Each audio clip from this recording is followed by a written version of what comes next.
L'actualité régionale de ce mercredi 9 janvier, c'est ici même en images en 8 minutes.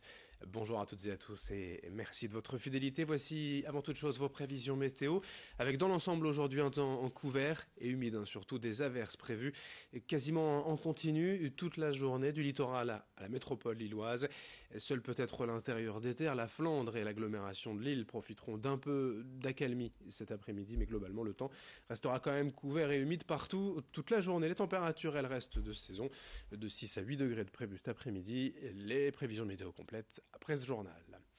Dans cette édition, tout d'abord, après Miss France mi-décembre, la région s'apprête à accueillir ce week-end un autre concours de beauté, Miss Prestige National. La cérémonie a lieu à M, au Zéphyr, ce samedi soir et sera retransmise d'ailleurs en direct sur notre antenne. Depuis lundi, les filles enchaînent donc les répétitions. 6 tableaux chorégraphiques sont prévus lors de la soirée et les Miss n'ont que quelques jours pour tout apprendre. L'an dernier, c'est la nordiste lilloise Charlotte Depape qui avait remporté ce titre de Miss Prestige National, dont le comité est d'ailleurs présidé par la célèbre Geneviève de Fontenay. La soirée samedi sera présentée par Philippe Risoli et le jury est présidé par Ingrid Chauvin. Explication avec deux des Miss de la région au micro de Vincent Vieillard. Très bien pour le moment, on profite beaucoup. On a de superbes sorties, d'ailleurs on remercie beaucoup les partenaires pour tout ça et le comité national. On espère que ça va continuer et puis on a hâte d'être à samedi. Donc on a un programme chargé, donc comme on vous l'a dit, des sorties, bowling, karaoké et des répétitions toute la journée jusque samedi. On stresse pas trop pour le moment, ça va. On essaye de pas se mettre trop de pression. Après le stress va arriver, c'est sûr et certain.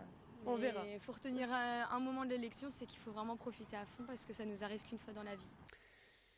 Aujourd'hui, mercredi 9 janvier, c'est le début des soldes d'hiver partout en France et dans la région, un événement pour les commerçants et pour certains consommateurs en quête de bonnes affaires. Mais à quelques kilomètres de chez nous en Belgique, les soldes ont déjà démarré depuis une semaine et là-bas comme en France, malgré une baisse de fréquentation d'année en année, notamment en raison des ventes sur Internet ou des ventes privées, le premier week-end a été plutôt encourageant du côté de Tournai, avec comme toujours bon nombre de Français qui profitent de cette avance pour bien venir faire leurs achats. On écoute Sabrina Madédu, shop manager du magasin JBC au centre commercial Les Bastions, interrogée pour nous par Nicolas Lebrun.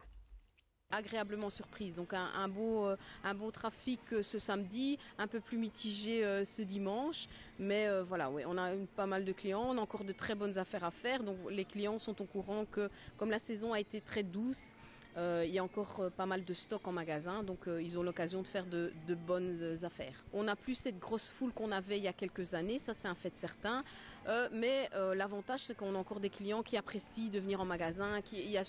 Nous on est quand même un magasin qui conseille énormément et qui essaye d'aider un maximum la clientèle, donc là-dessus voilà, on sent qu'ils ont quand même besoin encore de nos conseils avisés. On a un beau panel de clients français, on a vraiment ceux ici à proximité, mais on peut aller vraiment au niveau de Lille, au niveau de Valenciennes aussi. Les clients, l'avantage, on est en shopping, donc les clients prennent vraiment le temps et passent toute la journée dans le shopping, donc c'est assez chouette. Ouais. Puis c'est une autre clientèle, nous on a une marque belge qui ne se retrouve pas en France, donc c'est un avantage, je vais dire, voilà, il y a une certaine exclusivité pour les clients qui achètent chez nous que les articles ne se retrouvent pas en France. Autre actualité en ce début d'année, encore et toujours, le Brexit, ses conséquences et les craintes pour l'économie régionale. Hier, lors de sa cérémonie de vœux, l'ex-Eurotunnel, Getlink et son PDG ont vivement critiqué l'inaction de l'État français dans ce dossier. À quelques semaines de la sortie du Royaume-Uni de l'Union européenne, la société d'exploitation du tunnel doit anticiper bon nombre de formalités et prévoir l'installation de nouvelles infrastructures. Et si les acteurs locaux ont, semble-t-il, pris conscience des enjeux, l'État, lui, se montre trop distant et en retard, selon Jacques Gounon, PDG de Getlink. C'est surtout la prise en charge du fret dans le sens Angleterre-France qui inquiète. Explication à ce propos au micro de Corentin Escaillé. Pour nous qui avons des temps de traversée très très courts, la meilleure référence c'est non pas le maritime mais c'est l'aérien. Et donc on aura comme dans un aéroport rien à déclarer, c'est-à-dire qu'en fait toutes les déclarations auront été faites et approuvées par les autorités douanières. Le camion passe comme c'était le cas auparavant, ou alors il y a nécessité d'un contrôle ou d'un complément d'information. Il viendra sur les terrains qu'on va aménager provisoirement sur la ZAC 2 pour faire la fin des vérifications qui seraient nécessaires, puis après il repart par l'échangeur actuel, dit échangeur 42. Dans le reste de cette édition également, on évoque le gaspillage alimentaire, toujours aussi problématique dans nos sociétés et nos vies quotidiennes. Chacun d'entre nous est évidemment concerné. Il existe aujourd'hui de nombreuses solutions pour réduire nos déchets et mieux consommer. Jusqu'au printemps prochain, la Zéro Gâchis Academy est une opération nationale organisée par 3 associations de consommateurs auprès de 250 foyers français de tout type. Durant plusieurs semaines, ils vont tester de nouvelles solutions pour éviter le gaspillage alimentaire. L'objectif, c'est déjà d'en prendre conscience tous et de mettre en place des gestes simples au quotidien. Explication au micro de Margot Sey. Faire connaître une action, une opération de gaspillage alimentaire qui s'appelle Zéro Gâchis Academy. Et l'idée est de participer, de tester des gestes qui permettent de réduire notre gaspillage alimentaire. Alors 3 associations de consommateurs au niveau national se sont lancées le défi, accompagnées et soutenues par l'ADEME.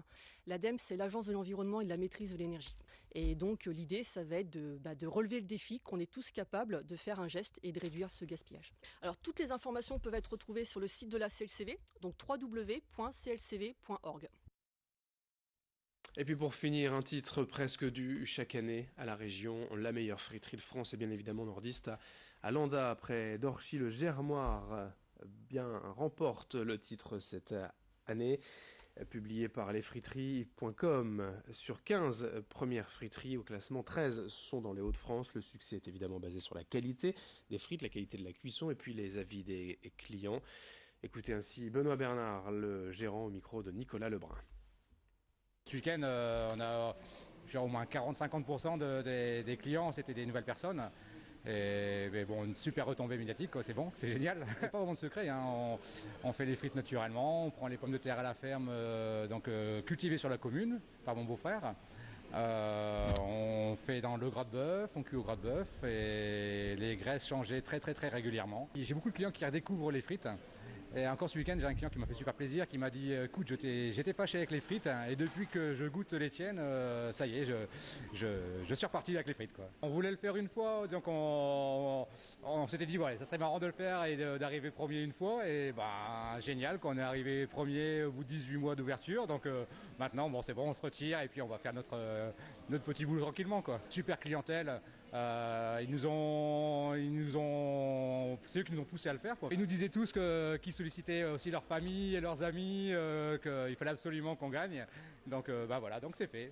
Merci à tout le monde, merci à tous nos clients, ils sont super cool. Fin de cette édition régionale. À suivre d'autres infos, d'autres images. Merci de votre fidélité.